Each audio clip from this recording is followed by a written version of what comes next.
চতুর্থবার বলছি, বিতর্ক আমরা আবার ওয়াকআউট করছি। বাংলাদেশের জাতীয় সংসদে বিভিন্ন ইস্যুতে বিরোধী দলের সদস্যদের ওয়াকআউট অনেকটাই নিয়মিত ঘটনা এবং এটি সংসদে প্রতীকী প্রতিবাদ হিসেবে স্বীকৃত।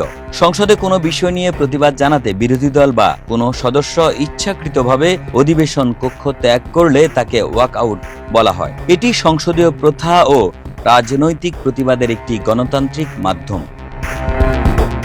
27 আগস্ট বাংলাদেশের ত্রয়োদশ জাতীয় সংসদের তৃতীয় অধিবেশনের প্রথম দিনেই ওয়াকআউট করে সংসদের বিরোধী দল। সরকারি দলের বিরুদ্ধে নানা অভিযোগ তুলে এবং একপেশেভাবে সংসদ পরিচালনার অভিযোগ এনে সংসদ থেকে বেরিয়ে যাওয়ার সিদ্ধান্ত জানান বিরোধী দলের নেতা ও বাংলাদেশ জামায়াতে ইসলামীর আমির ডাক্তার শফিকুর রহমান।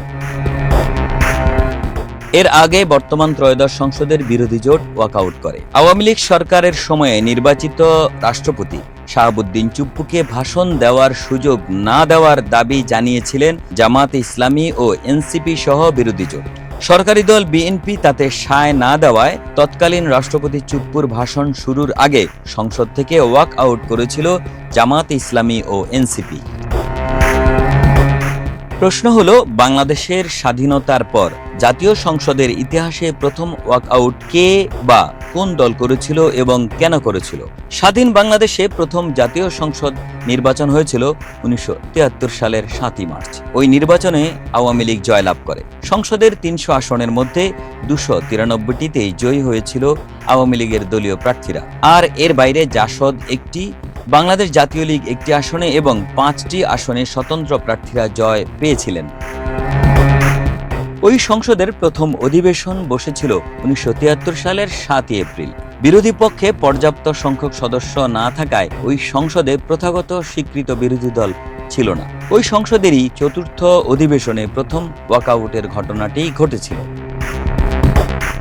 সংসদের লাইব্রেরিতে সংরক্ষিত বিবরণ অনুযায়ী কুমিল্লা 2 আসন থেকে নির্বাচিত স্বতন্ত্র সংসদ সদস্য মোহাম্মদ আব্দুল্লাহ সরকার ওয়াকআউট করেছিলেন। তাকে সংসদে রক্ষী বাহিনীর অত্যাচার নিয়ে বক্তব্য দিতে না দেওয়ায় তিনি ওয়াকআউট করেছিলেন 1974 সালের 21শে জানুয়ারিতে।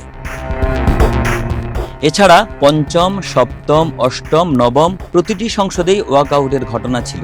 এছাড়া 1996 সালের 15 ফেব্রুয়ারির নির্বাচনের পর গঠিত ষষ্ঠ সংসদে মূলত কোনো বিরোধী দল ছিল না। 2014 থেকে 2024 সাল পর্যন্ত দশম ও একাদশ সংসদ।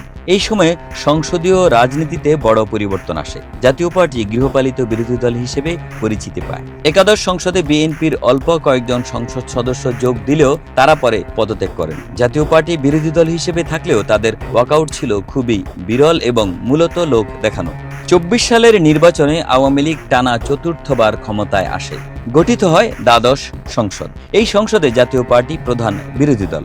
তবে তারা সরকারের সাথে সমঝোতা করে রাজনীতি করায় কোনো ওয়াকআউট দেখা যায়নি। একে আজাদ, মানবকণ্ঠ।